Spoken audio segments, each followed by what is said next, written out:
Bem, amigos do Comente Bíblia, seja bem-vindo a mais uma semana de Comento Bíblia. E nós vamos dar seguimento do nossa leitura bíblica, né? Em Oséias capítulo 1, que foi onde nós paramos no último vídeo, na última semana. Bom, diz assim em Oséias capítulo 4, perdão, não é primeiro, é 4, versículo 1, versículo 1. Diz: Israelitas, ouçam a palavra do Senhor, porque o Senhor tem uma acusação contra vocês que vivem nesta terra. A fidelidade e o amor desapareceram desta terra, como também o conhecimento de Deus. Só veem maldição, mentira, assassinatos, roubos e mais roubos, adultério e mais adultério, e ultrapassam todos os limites. Derramamento de sangue é constante. Por isso a terra pranteia e todos os seus habitantes desfalecem. Os animais do campo e as aves do céu, os peixes do mar, estão morrendo. Versículo 4 diz: mas que ninguém discuta, que ninguém faça acusação. Pois sou eu quem acusa os sacerdotes, porque eles tropeçam de dia, né, e de noite. E os profetas tropeçam com vocês. Por isso, destruirei a sua mãe, no caso a nação israelita. Né? Meu povo foi destruído por falta de conhecimento. Meu povo foi destruído por falta de conhecimento. Veja bem, o que diz Oséias 4:6. Uma vez que vocês rejeitaram o conhecimento, eu também os rejeitei, como meus sacerdotes. Uma vez que vocês ignoraram a lei do seu Deus, também eu ignorei os seus filhos. Ou ignorarei os seus filhos. Quanto mais aumentaram os sacerdotes, mais eles pecaram contra mim. Trocaram a glória deles, que no caso seria o Senhor, Deus de Israel, por algo vergonhoso. Ou seja, uma imagem, um culto a ídolos, né? A demônios. Verso 8. Eles se alimentam dos pecados do meu povo e têm prazer em sua iniquidade. Portanto, castigarei tanto o povo quanto os sacerdotes por causa dos seus caminhos e lhes retribuirei conforme seus atos. Eles comerão, mas não terão o suficiente, não se fartarão. Né? É o que está dizendo aqui no versículo 9 e 10. Né? Eles se prostituirão, mas não aumentarão a prole, porque abandonaram o Senhor para se entregarem à prostituição. Diga-se passagem, prostituição aqui é idolatria. A idolatria do Velho Testamento consistia em sexo, orgia, bacanal, a coisa mais horrível que você possa imaginar. Não era só simplesmente levar um ídolo para cá ou para lá. Né? Versículo 11 está aí bem claro: a prostituição ao vinho, velho ao vinho novo, né? E aí ficaram sem discernimento. Verso 12 diz que eles perderam o conselho, eles pedem conselho a um ídolo, veja bem, ídolo de madeira, e um pedaço de pau lhes dá a resposta. Diz assim no versículo 12: um espírito de prostituição os leva a desviar-se. Eles são infiéis ao seu Deus, sacrificam no alto dos montes e queimam incenso nas colinas, debaixo de um carvalho. Existem muitos carvalhos, a história do Abraão, né? Ou carvalhais de Manre, ou Moré, outros pronunciam assim. Porém, existe uma árvore sagrada, da época que Abraão chegou na terra, a árvore sagrada era lugar de culto a deuses estranhos. E esse aqui, o carvalho, né, que está em Israel, queimam, diz versículo 13, Oséias 4:13, sacrificam no alto dos montes e queimam incenso nas colinas, debaixo de um carvalho. Né, essa a grande árvore sagrada, né, da época de Abraão, quando ele chegou na terra de Canaã. Esse carvalho é muito citado na Bíblia, né, diferente dos que existem em Betel e Hebron. Esse carvalho está mais lá para cima, lá onde hoje é Nablus, era Siquém, aquela região ali de Siquém. Provavelmente o mesmo carvalho onde o Jacó, quando estava vindo de Padã Arã, e ficou ali um tempo, depois que os filhos dele, né, Levi e Simeão, aprontaram aquela situação, mataram os homens de Siquém, ele, fugindo para Betel e depois Hebron, ele enterrou todos os ídolos da família dele ali nesse carvalho, esse carvalho sagrado.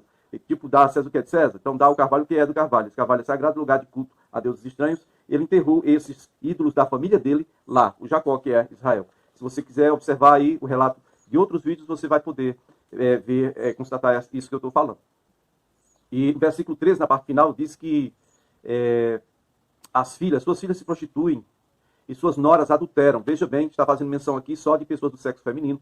Provavelmente isso tem ligação com a prostituição cultural, quando tanto jovens, né, solteiras quanto mulheres casadas, elas se davam a esse serviço, se prostituir, adulterar, deitar-se com homens. Isso era culto. Né? Meu amor, não estou colocando chifre em você, não. É um serviço aqui para a deusa fulana. Ia lá, recebia a doação, a oferta, e ficava no bacanal mesmo. Né? Orgia, sexo. Suas filhas se prostituem, suas noras adulteram. Olha aí. Versículo 14 fala que o Senhor vai castigar, né? Porque os próprios homens se associam a meretrizes, ou a prostitutas cultuais, mais uma vez aqui, e praticam ou participam dos sacrifícios oferecidos por elas, ou por essas prostitutas cultuais. Né? Um povo sem entendimento precipita-se a ruína, a própria ruína. No versículo 15, a parte B, diz: deixem de ir a Gilgal, não subam a Bet-Aven. Bet-Aven, Gilgal, aquela região ali de Betel, um pouco mais para noroeste, ou nordeste, né?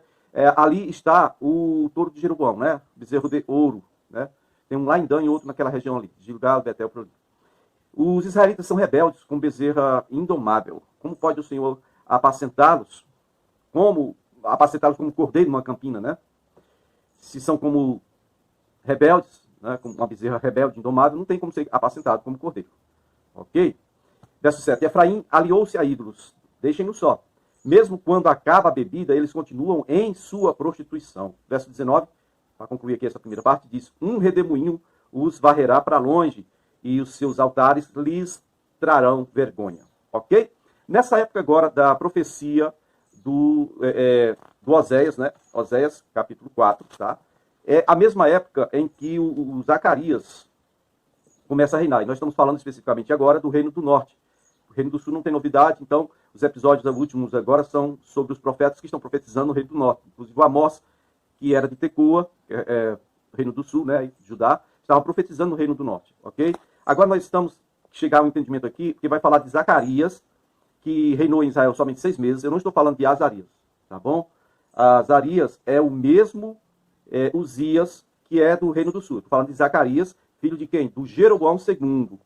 Ele vai começar a reinar. Você vai anotar aí 2 Reis, capítulo 15, versículo 8. 2 Reis 15, 8. Vai dizer assim: no 38º ano do reinado de Azarias. Olha, Azarias é Uzias, rei do sul. No 38º ano do reinado de Azarias, rei de Judá, Zacarias, filho de Jeroboão II, tornou-se rei de Israel em Samaria e reinou somente 6 meses. 6 meses, ele reinou somente isso. Ele fez o que o Senhor reprova como o seu antepassado, o seu antecessor, havia feito, né, o seu pai. E ele não se desviou dos pecados de Jeroboão I, que é o filho de Nabate, aquele que era servo de Salomão. Agora, 1 Reis 15 ainda, você vai para o versículo 10, onde diz que Salum, filho de Jabes, conspirou contra Zacarias, ele o atacou na frente do povo e assassinou, e se tornou seu sucessor. Quem é esse cara? Vou repetir: Salum, filho de Jabes. Salum, filho de Jabes. Ok? Ele matou, então, Zacarias, filho de Jeroboão II, e se tornou seu sucessor. Verso 17 de 2 Reis 15 vai dizer, verso 12, 2 Reis 15, vai dizer: assim se cumpriu a palavra do Senhor, anunciada a Jeú, onde dizia: seus descendentes ocuparam o trono de Israel até a 4ª geração. Não é durante a 4ª geração, até a 4ª geração. Ou talvez estivesse relacionando a 4 gerações de reis irão te suceder em teu trono. Por quê? Porque você fez o que eu mandei. Embora você tenha sido Jeú, né? Embora você tenha sido desleal, embora você tenha se corrompido com os ídolos, você me obedeceu num ponto. Você acabou com a família de Acabe, filho de Orni. Né? Limpou Israel daquela praga, né? Tão ruim quanto a do Egito. Veja bem, queridos, então, eu quero que você anote onde é que está isso, hein? Essa palavra se cumpriu quando morreu, então, o Zacarias, filho de Jeroboão II. Você vai ver aí em 2 Reis, capítulo 10, versículo 30, né? É o local onde Deus fez a promessa para Jeú.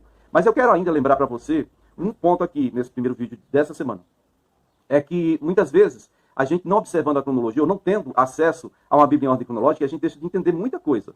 Se você for observar, por exemplo, na época que o Elias fugia da Jezabel e foi para o Monte Horebe, onde é Horebe, gente? É perto de Midian, Jebel al-Laus, Arábia Saudita, tá? Ele foi para lá para ter um encontro com Deus, porque ele queria morrer. Ele não queria morrer pelas mãos da Jezabel. Nós sabemos dessa história. E aí o que Deus falou para ele é o seguinte: volte pelo caminho que você veio, vá até o deserto de Damasco. Olha só, lá em cima, na Síria, Damasco, na parte norte, né, aí no mapa. E você vai ungir Azael para ser o rei da Síria. Aquele Azael que depois que matou Ben-Hadad II, colocou o nome de Ben-Hadad no filho dele, Ben-Hadad III, né? Pronto. E aí a profecia, a ordem de Deus dizia para Elias: você vai ungir também Jeú para ser rei de Israel, Jeú filho de Nissi. Jeú filho de Nissi que aparece lá, é esse Jeú aqui, filho de Jeosafá, que é, no caso, filho de Nissi. Ok? E o terceiro, você vai ungir Eliseu para ser seu sucessor. Quem escapar de Azael vai cair na mão do Jeú. Quem escapar dos dois vai cair na mão do Eliseu. Ou seja, o Senhor vai realmente punir a nação por causa da sua idolatria. Eu quero só citar para você que o contexto histórico é muito lindo saber que Deus cumpre sua palavra. Mas a missão que foi dada a Elias foi no ano 879 a.C. Você vai observar lá em primeiro livro dos Reis, capítulo 19, verso 15 e 16. Deus deu essa missão para Elias. E quem cumpriu a missão de ungir o Jeú especificamente como rei, não foi nem o Eliseu pessoalmente, ele enviou um jovem para ir ungir o Jeú. O Eliseu fez isso 19 anos depois, tá? 19 anos depois que Elias recebeu a missão, o Eliseu cumpriu essa missão através de um discípulo dele. Ungiu Jeú para ser o rei de Israel. Tá certo? Você pode examinar isso em 2 Reis, no capítulo 10, no versículo 30, tá bom? E aí, o que acontece é que ele recebeu aí, 2 Reis 10, 30, recebeu essa profecia, que ele ia ter reis que iriam sucedê-lo até a 4ª geração. Certo? Então, veja bem, agora nós estamos no ano 762 a.C. Esse ano de 762 a.C. é o ano da morte do Zacarias, filho de Jeroboão. Ele só reinou 6 meses.